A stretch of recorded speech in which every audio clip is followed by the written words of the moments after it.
8년 조금 더 된 것 같아요. 제가 한국에서 그 부서, 다음 세대 부서 사역할 때 함께 봉사하시던 선생님이 계셨어요.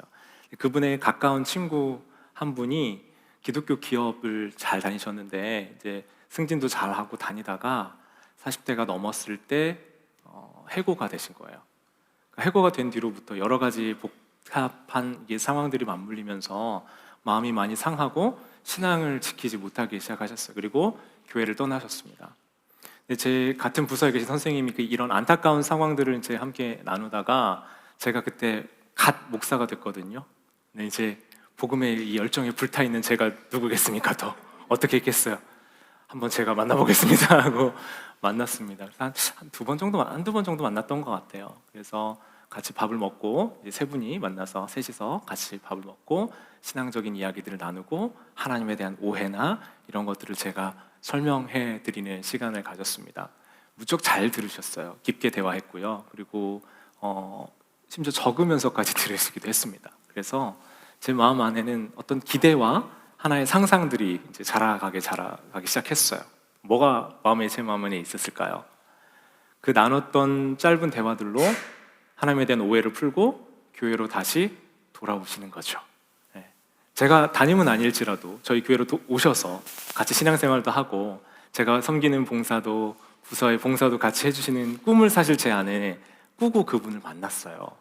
그런데 그분은 어떻게 됐을까요? 아무런 연락이 없었습니다. 잘 지내신다고 종종 그 집사님 통해서 들었지만 그 이후로 더 얘기를 나눌 기회가 없었죠. 그렇게 제 안에 있었던 이 믿음의 상상들, 믿음의 상상력들은 그냥 그대로 사라지는 것 같았어요. 여러분, 믿음의 상상력은 무엇일까요? 하나님을 믿기 때문에, 하나님을 신뢰하기 때문에 꿀 수 있는 꿈이죠. 내 기대 너머의 어떤 현실을 볼 수 있는 힘이거든요. 그러니까 하나님을 신뢰하고 사랑하기 때문에 내가 지금 보여지는 현실이 아니라 그 너머를 꿈꿀 수 있는 힘이 바로 신앙적 상상력이고요. 이걸 소망이라고 표현할 수도 있고 믿음이라고 표현할 수도 있겠죠. 오늘은 제가 좀 표현을 신앙적 상상력, 믿음의 상상력이라는 표현을 가져와 봤습니다. 우리가 똑같은 단어를 사용하다 보면 이게 잘 와닿지 않는 경우들이 있거든요. 그래서 오늘은 이 믿음의 상상력에 대해서 함께 이야기를 나누려고 그래요. 우리가 아까 제가 꾸었던 꿈처럼요, 제 마음에 꿈꾸고 어떤 소망들을 가지려고 할 때 우리가 믿음으로 무언가를 바라보고 기대하는데 그렇게 안 되는 경우들이 많아요. 왜 그러냐면 반복되는 실패와 좌절 때문에 그렇습니다. 우리 눈앞에 오늘 본문에 나와 있는 골리앗과 같은 상황들이 있어요. 골리앗과 같은 현실들이 있어요. 그 현실들을 우리에게 이야기합니다. 야, 네가? 너까지 깨? 라고 말하면서 우리라는 사람을 굉장히 낮게 평가하고 그리고 꿈꾸는 것조차 허락을 해주지 않는 거예요. 제가 그 개척교회 목회자 자녀로 자랐잖아요. 꽤 오랜 기간. 근데 생각해 보면요, 저희 아버지는 도리어 괜찮으셨는데 제가 더 힘들었던 것들이 있어요. 예를 들면 교회가 이제 작은 상가교회이기 때문에 사람들이 이렇게 들어오잖아요. 그러면 예배를 드리고 있으면 그때 이제 철문이었거든요. 이렇게 하면 끼 하는 소리가 나요. 예배 중간에 뭐 찬송가를 부르고 있을 때 하면 딱 느낌이 오잖아요. 아, 누가 왔다. 왜냐면 그 교회 식구들이 빤하기 때문에 한 10명 전후에 다 왔는데 뭐 못 오시는 분도 다 아는데 끼익 소리가 나면 누군가 새로운 분이 방문하신 거예요. 그러면 이제 기대가 되죠. 기대가 되고 끝나면 이제 같이 교제도 하고 함께 식사 준비를 늘 열심히 하셨거든요. 같이 밥 먹으면서 한 공동체를 이루는 꿈을 꿉니다.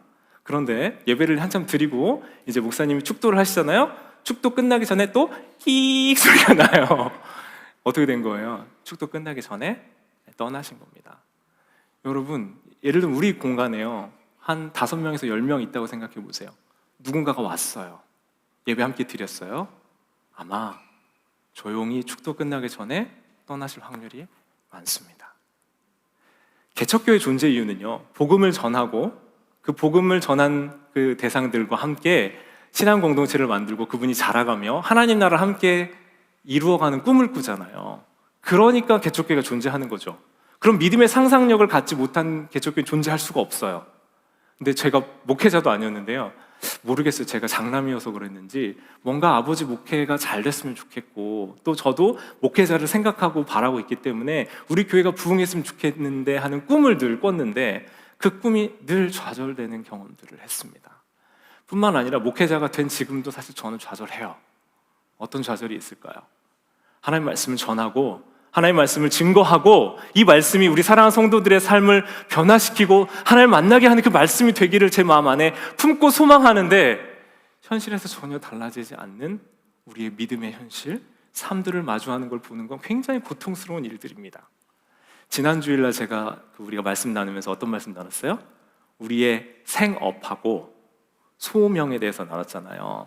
그렇게 막 열심히 나눴잖아요. 열심히 나누고 제 마음 안에도 우리 사랑하는 성도들이 생업에서 사명을 발견하는 꿈을 꾸어야 되잖아요.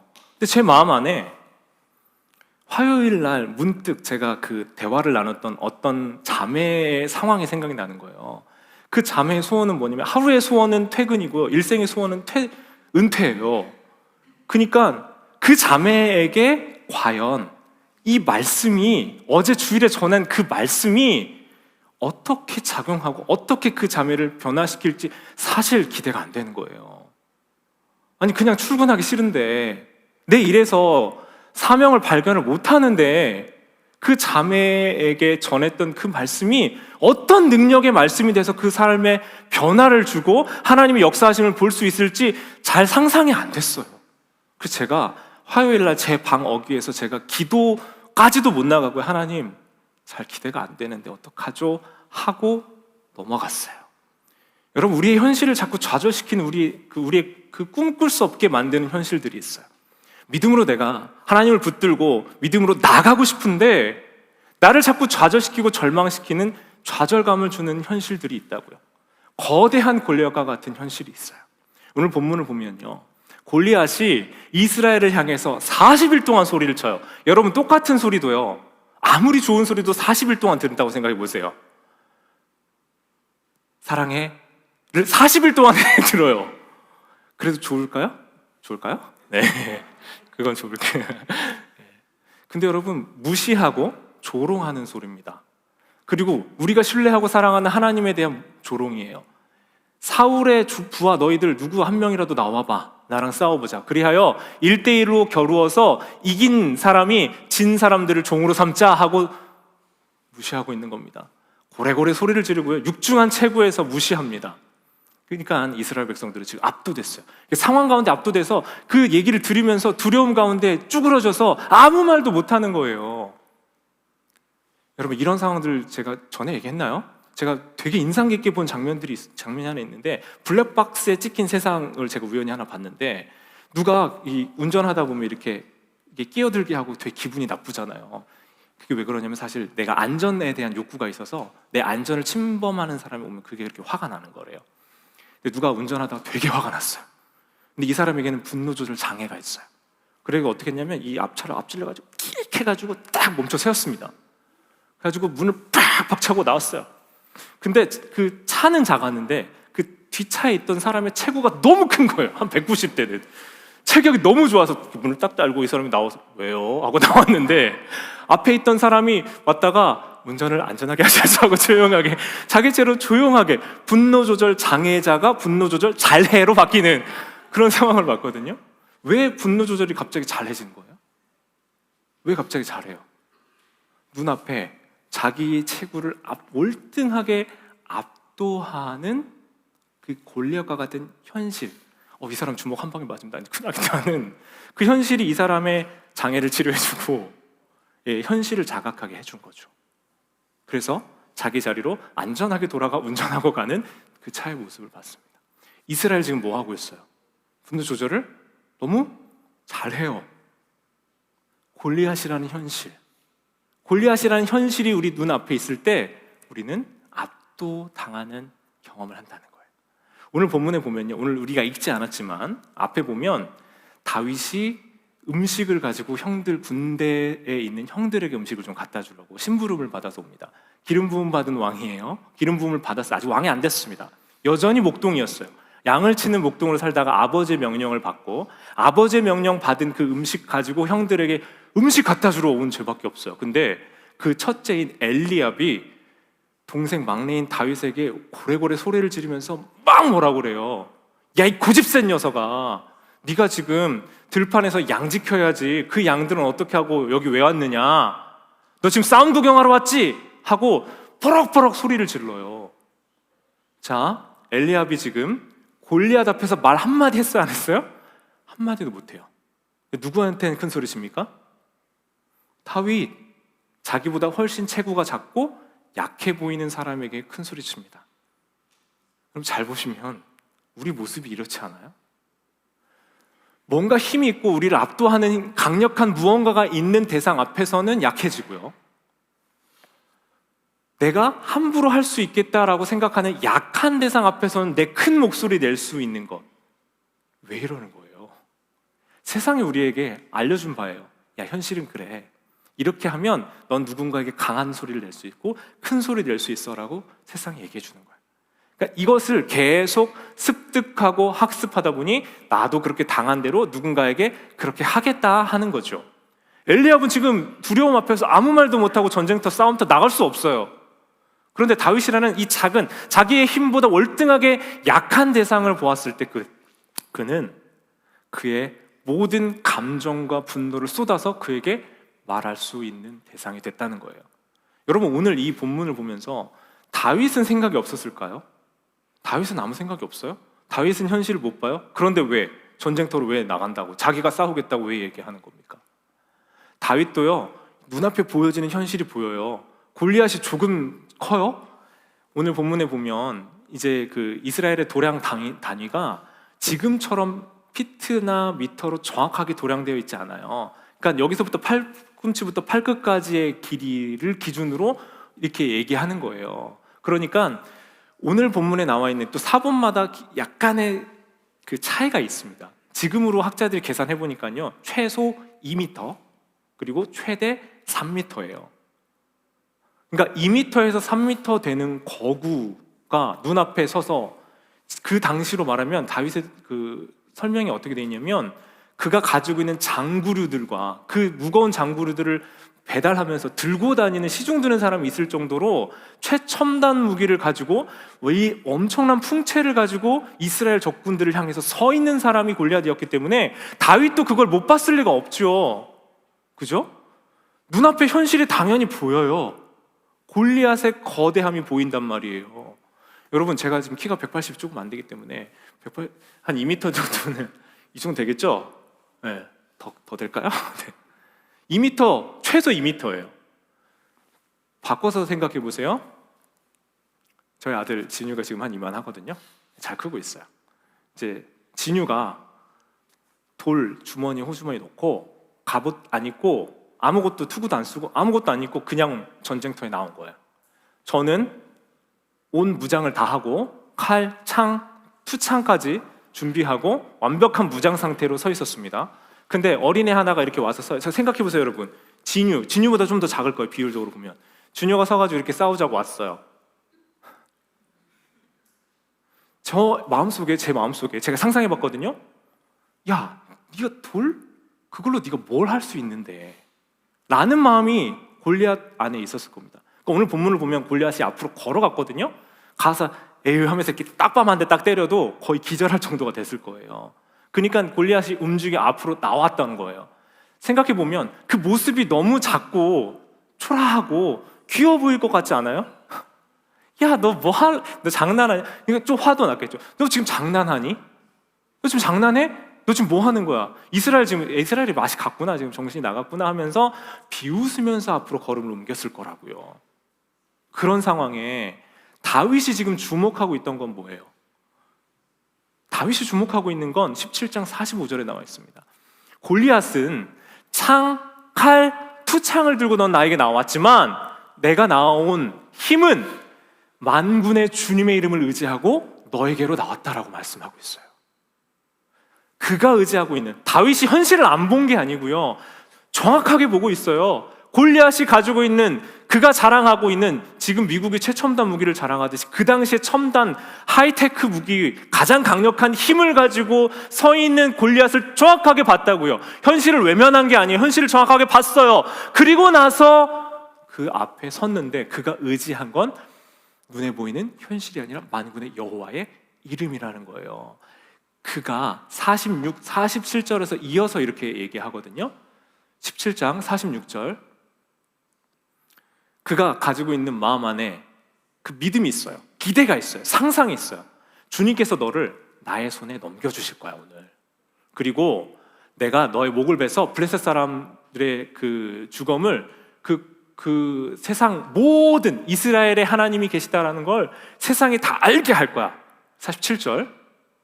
그리고 주님이 칼창으로 하는 게 아니고 여기 모인 온 무리가 하나님께는 능력이 있으시다라는 걸 나의 손에 넘겨주시게 함으로 모두가 알게 할 것이다 라고 이야기해요. 이게 지금 일어난 일이 아니고요, 다윗 말로 그렇게 될 거다라고 선언하는 소망이에요. 소망. 아직은 상상하고 있는 거라고.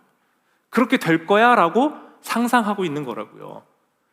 다윗을 우리가 생각해보면 그냥 막 막무가내로 이렇게 막 아무 생각 없이 막 하고 가는 이런 게 아니고요, 이 현실을 정확하게 알고 그가 가지고 있었던 꿈이 뭐고 상상이 무엇인지가 정확하게 나누어져 있었다라는 거예요.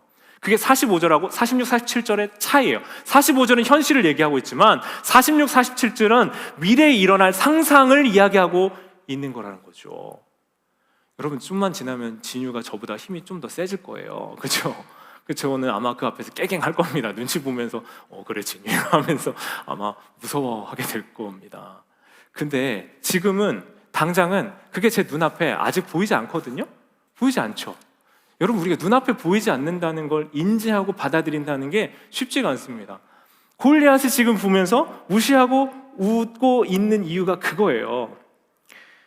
다윗이 미래를 본 것처럼 이야기하고 있는데요, 하나님의 이름을 높게 하기 위하여 다윗은요, 자기의 이름을 높이는 게 아니라 하나님의 이름을 높게 하는 그의 일생의 사명을 가지고 지금 그 앞에 쓴 겁니다. 내가 이번에 너 한번 이겨가지고 장군도 되고 왕도 한번 돼볼래라고 말하지 않아요. 하나님의 이름이 모욕당한 현실이 너무 화가 났고요, 그의 일생을 통해서 고백하고 있는 하나님의 임재를 드러내는 삶을 그가 보여주기 위하여 그 전쟁터 가운데 섰다라는 겁니다. 그러니까 여러분, 현실에서 영적인 힘을 갖는다는 것이요, 우리가 영적인 힘이 있는 사람이라고 생각해 보세요. 상상해 보세요. 어떤 사람이 영적인 힘이 있을까요? 어떤 사람이 영적 힘이 있는 사람이에요? 믿음이 강하고 기도를 많이 하시고, 그리고 기도가 기도대로 소원대로 잘 이루어지는 분들 보면 영적 힘이 있다라고 느끼시죠? 근데 이걸 바꿔서 얘기하면요, 여러분, 영적 힘이 있다라는 건 다른 사람들이 보지 못하는 세계를 본다는 거예요. 그러니까 믿음으로 하나님을 신뢰하고 사랑하기 때문에, 다윗이 하나님을 경험했잖아요. 들판에서 하나님을 경험했고 하나님이 어떤 분이신지를 알았잖아요. 그러니까 다른 사람들이 보지 못하는 걸 다윗은 항상 보고 인정하고 고백하며 살았어요.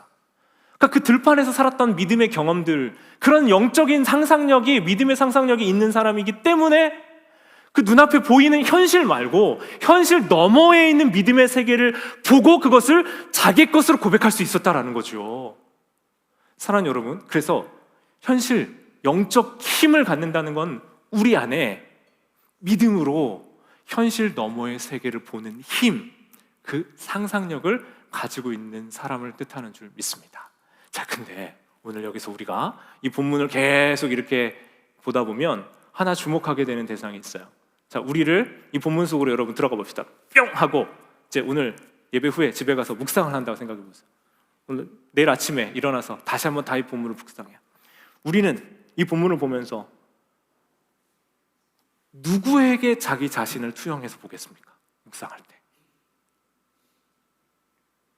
자연스럽게 다윗으로 보죠. 그래, 내 눈앞에 있는 골리앗과 같은 현실을, 나를 갈구는 저 상사를 뛰어넘어서 내가 더 빨리 승진해서 쟤를 갈굴 거야, 뭐 이런 다윗에 대한 투영을 하면서 이 본문을 읽어가기 쉽다라는 거죠. 근데 여러분, 본문을 그렇게 읽으시면 안 돼요. 잘못 본문을 읽으면요, 어떻게 읽기 시작하냐면, 야, 너도 할 수 있어. 이 본문이 우리에게, 야, 너도, 옆에 있는 분에게 얘기해 보세요. 야, 너도 할 수 있어, 해주세요. 한번 해보세요. 야, 그냥 해보세요. 나이가 많던 적도 죄송해요. 야, 너도 할 수 있어. 야, 너도 라는 어떤 브랜드가 있어. 너도 할 수 있어. 화이팅! 다윗과 같이 믿음으로 결정하는 것. 민정 아빠한테 하긴 좀 그렇다. 야, 할 수 있어. 자, 우리 여러분 내일 출근하면서부터 믿음으로 결심하고 어려운 현실들을 이겨내는 모든 분들 되시기를 축원합니다. 아멘. 아멘이죠. 근데요, 이렇게 야 너두로 본문을 읽기 시작하면 다윗이라는 인간 영웅을 끄집어 올려서 인간 중심의 영웅주의적 해석을 하는 거예요. 자, 또 다른 말로 믿음만 있으면 다 될 수 있어 라고 얘기하는 건 내 믿음이 모든 현실의 번영들을 다 이뤄낼 수 있다는 번영신학의 왜곡된 업그레이드 버전인 거예요.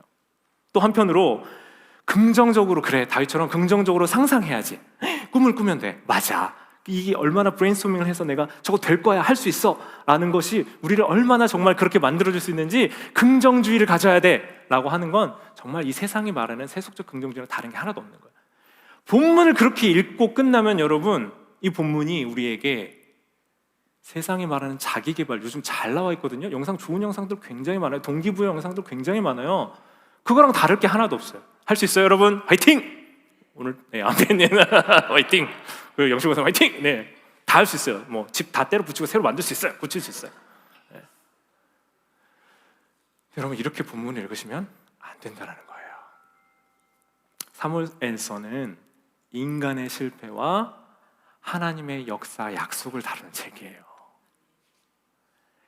다윗도 결국 어떻게 됩니까? 밧세바 사건으로 간음하고 타락해요. 압살롬에게 반역당해서 쫓겨다녀요. 인생이 어떻게 돼요? 엉망진창이 돼요. 다윗과 같은 결과를 받으시고 싶으세요? 그러고 싶은 소망으로 이 본문을 읽지는 않겠지만, 여러분, 우리가 다윗으로 이 본문 속에 들어가기 쉬운데요, 잘 보면요, 이 본문이 말씀하고 있는 또 다른 포인트가 있어요. 골리앗이라는 어둠의, 악의 이 권세가 우리를 억누르고 무시하고, 야 니까지 깨? 하면서 하나님의 이름을 조롱하고 있는 이 악이 번성하는 이 시대 가운데 골리앗이 우리에게 그렇게 소리치듯 악의 영들과 권세들이 우리에게 그렇게 말한다고요. 근데 그때 이스라엘의 왕 사울과 엘리압을 비롯한 이스라엘 군사들은 뭐 하고 있었어요, 여러분? 벌벌 떨면서 그냥 한쪽 구석에 숨어 있었습니다. 우리는 어떤 것 같으세요, 여러분? 이 세상의 질서와 힘들이 우리에게 계속 얘기할 때, 네 하나님이 어디 있니? 너희 믿음이 뭘 말하고 있는 거야? 야, 정말 하나님 계신 거 맞아? 네가 믿음으로 뭘 할 수 있는데 네까지 깨? 라고 우리에게 끝없이 이야기한단 말이에요. 그때 우리는 다윗처럼 당당하게 나가서 싸울 수 있으세요? 정말 다윗과 같은 믿음이 있습니까, 여러분? 솔직히 저는 이 본문을 묵상할수록 엘리압도 아니고요, 엘리압은 조연이라도 되죠. 그 군대 막사 어디 한켠에 숨어가지고 시끄러, 저 계속 우리 죽이겠다 무시하고 하는 조롱하는 소리 너무 싫다 하며 저기 한쪽 구석에 짜부러져 있는 군대 지휘관에 속해 있는 수많은 병사 중에서도 무시받는 한 병사와 같은 게 저 같다라는 생각이 들었어요.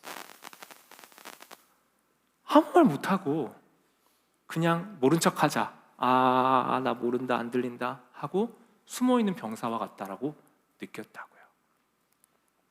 근데 그때 세상이 우리에게 그렇게 이야기할 때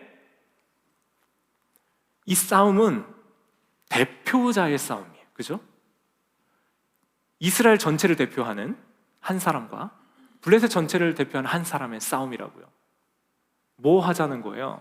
아니, 사람 죽이고 살리고 하지 말고, 피해주지 말고 한 사람씩만 나와서 싸워서 이긴 사람이 진 사람들 다 종으로 삼자는 거예요. 대표자의 싸움이라고요. 대리자의 싸움이라고요. 이 대표 대리자의 싸움을 하기 위해서 다윗이 그 약해 보이는 돌 하나 들고 골리앗 앞에 섰다라는 거죠. 바꿔서 얘기하면요, 이 세상의 악한 힘과 권세와 우리를 조롱하는 소리 앞에 우리를 대신해서 싸우시는 분이 계세요. 참 다윗을 예표하고 계신 예수 그리스도시다는 거예요. 고린도전서 말씀 보겠습니다. 15장 21절 22절. 한 사람으로 말미암아 죽음이 들어왔으니 또한 한 사람으로 말미암아 죽은 사람의 부활도 옵니다. 아담 안에서 모든 사람이 죽는 것과 같이 그리스도 안에서 모든 사람이 살아나게 될 것입니다. 아담의 범죄로 우리는 죽었어요. 그러나 그리스도의 죽으심과 부활로 우리는 다시 살게 되었습니다. 다윗의 싸움은요, 다윗은 궁극적으로 저기 골리앗이 말하고 있는 사망과 죽음의 어두운 권세를 뜻하는 것이고요, 다윗이 예표하고 있는 바는 예수님을 상징하는 것, 참 다윗으로 오실 예수님을 미리 보여주고 있을 것뿐이에요. 그러나 다윗은 불완전했지만 완전하신 예수님이 그 싸움을 승리하셨기 때문에 우리는 그 승리를 우리의 것으로 가질 수 있게 된 줄 믿습니다. 이것이 본문이 말하는 복음이라는 거예요, 여러분.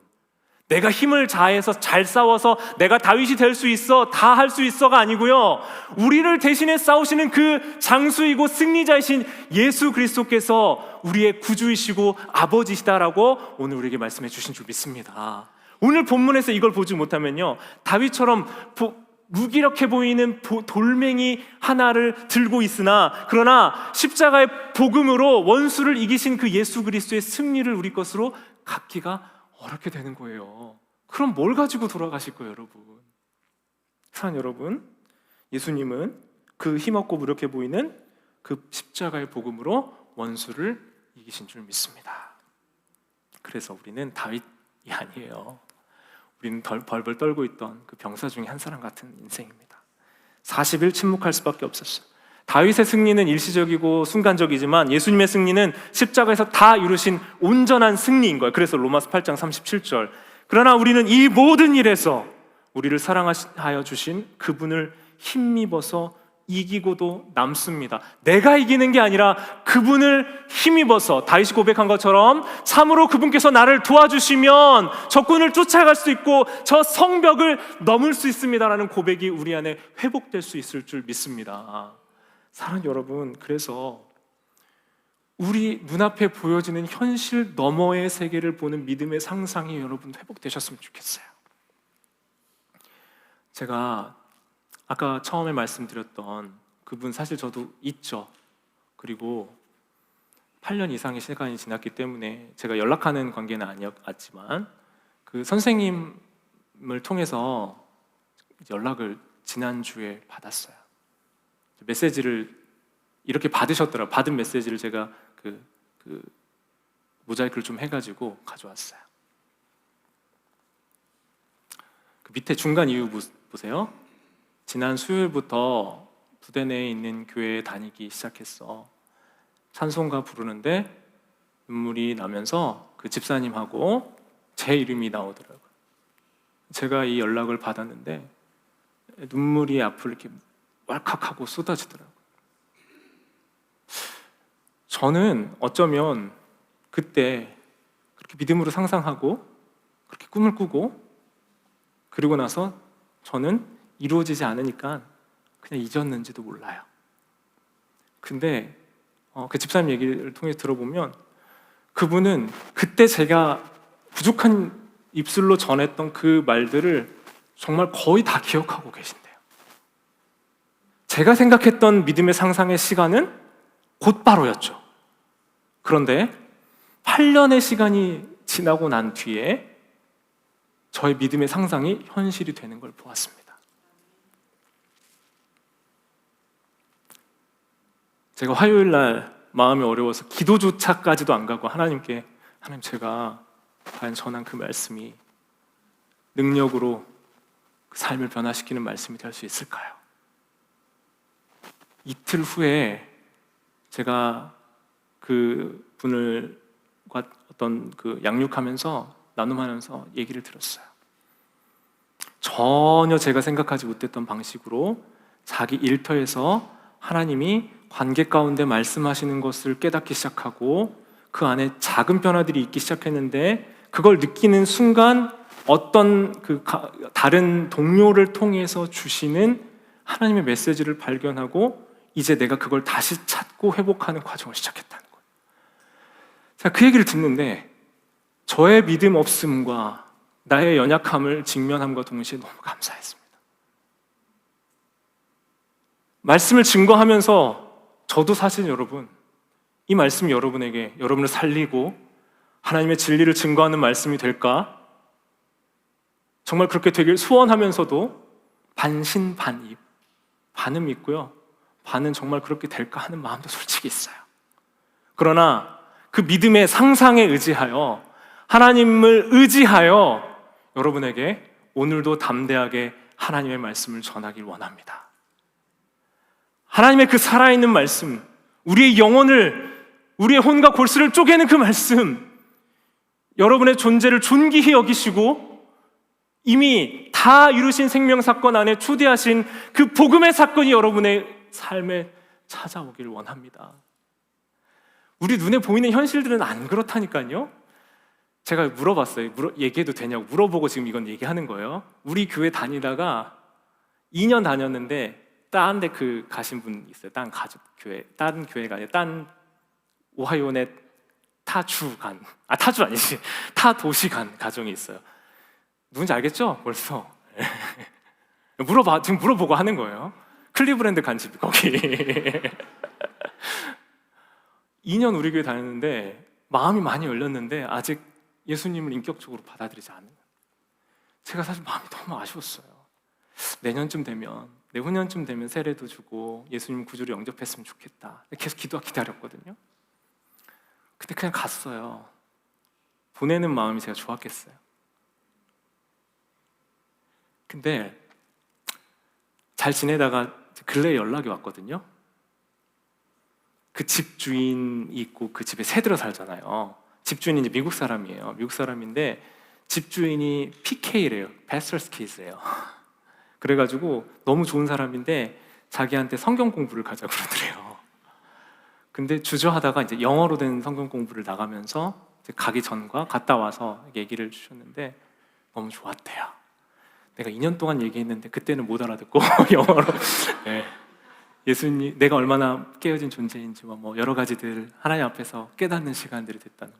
근데 맨날 얘기한 건데 뭐 근데 그게 기분 나쁜 게 아니라 너무 감사한 거예요. 그래서 저한테 뭐라고 했냐면, 예수님은 왜 날 그렇게 끝까지 쫓아다니시냐고 너무 감사했어요. 예수님, 그분 쫓아다녀주셔서 감사합니다. 계속 쫓아다녀주세요. 그러면서 제 안에 믿음의 상상이 회복됐습니다. 사랑하는 여러분, 오늘 이 본문 통해서 우리가 함께 기도하며 나아가십시다. 이 본문을 통해서 내가 해내야지, 내가 이겨야지, 내가 이루어야지 하면 여기 나가는 순간 현실이 내 눈앞에 보여지는 증거가 모두 다 반대되는 얘기들만 할 거예요. 사랑하는 여러분, 영적 힘, 우리 현실 세계를 넘어서게 하는 믿음의 눈이 띄어지길 원합니다. 믿음의 상상력이 회복되길 원합니다. 아무리 잦은 실패와 잦은 절망과 잦은 낙심이 나를 좌절시켜도 여러분 삶 안에 하나님이 주신 그 생명력, 믿음의 상상들이 회복되는 은혜가 여러분에게 있길 원합니다. 여러분 알고 있어요. 제가 목 터지게 얘기해도, 여러분에게 아무리 이렇게 불타는 마음으로 이야기해도 제가 전달하는 게 아니라는 걸 알고 있습니다. 문 열고 나가는 순간 오늘 점심 제육볶음 먹으면서 다 까먹게 될 거예요. 와, 맛있다. 오늘 나에게 남는 건 내 육에, 내 뱃속에 남아있는 제육볶음과 새 힘을 주는 것밖에 없구나, 밖에 없을 거예요. 여러분 알고 있어요. 근데 저는 다시 한번 상상합니다. 여러분 안에 계신 예수 그리스도, 성령님께서 여러분을 더 믿음의 깊은 곳으로 끌고 가게 하시고 절망과 낙심의 어두운 좌절에서 다시 한번 여러분을 일으켜 세워 그리하여 우리를 위해 대신 싸워 승리하신 그 예수님의 승리로 살아가는 인생이 되게 하실 줄 믿습니다. 이 시간 그걸 기도하는 겁니다. 예수님, 나 대신 승리해 주셔서 감사합니다. 숨어있는 나 같은 연약한 인생에 찾아와 주셔서 감사합니다. 그리고 나는 할 수 없는데 나를 위해 해주신 그 예수님의 승리, 그 승리를 나의 것으로 주셔서 감사합니다. 로마서의 말씀에서 말하고 있는 것처럼, 그러나 우리는 이 모든 일에서 우리를 사랑하여 주신 그분을 힘입어서 이기고도 남습니다 하는 고백을 우리에게 주셔서 감사합니다. 비록 내 현실은 여전히 나를 낙심시킬지라도, 내 현실은 여전히 나를 굴복시킬지라도, 나를 위해 대신 내 싸우시는 대장 되신 예수님, 그분을 의지하며 나아갑니다. 우리 찬양팀 나오셔서 같이 기도할 때